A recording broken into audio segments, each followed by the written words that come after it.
So students, now we are talking about the tree topology. As you can see here, the tree topology, what is that? So tree topology joins multiple star topologies together into a bus topology. Like if I am talking about the figure of the topology, you can see here, you can see this is a more clear in the vision. Like there are kind of many star topologies here.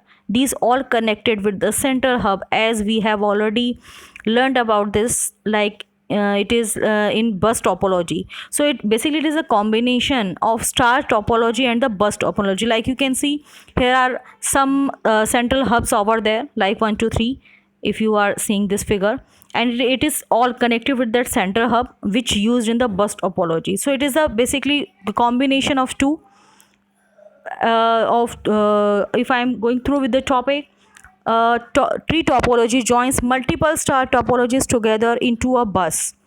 In its simplest form, only hub devices connected directly to the tree bus, and each hub functions as the root of a tree of devices.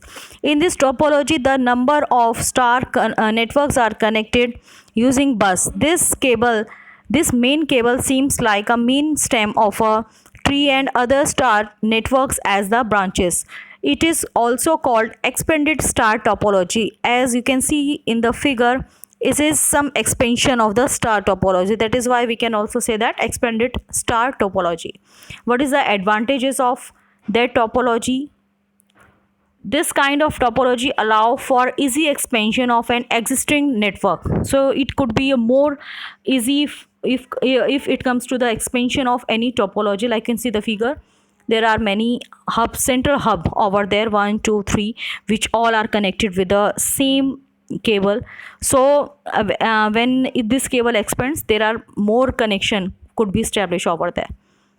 So the expansion of network is possible and easy. It is the first advantage of this topology. The second one is error reduction correction is easy.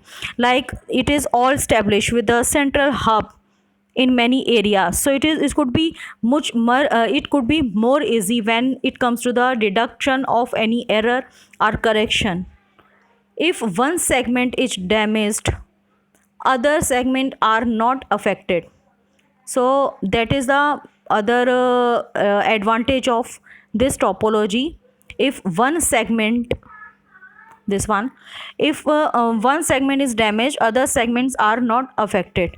If any of you can, as you can see the figure, there are many connection over there. If any one of damaged, then it will be not disturbed to the other. A tree network provides enough room for future expansion. So there are many chances for future expansion over there.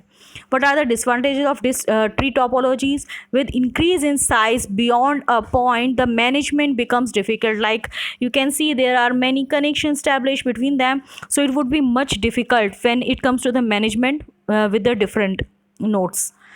Scalability of the network depends on the type of cable used. Like we are using a cable over there, which I have already make you clear, like a bus topology. So it could be much, so this is depend, this all network is depend on that particular cable, like what type of cable you are just opted out. Because of its basic structure, T topology relies heavily on the main bus cable. If it breaks, whole network is crimped. Like I have already make you clear, it is all depend on that particular cable which I have, which is a combination with the bus topology here for here. If it breaks down, the whole network will be crimped. So that is the other disadvantages of this topology over there.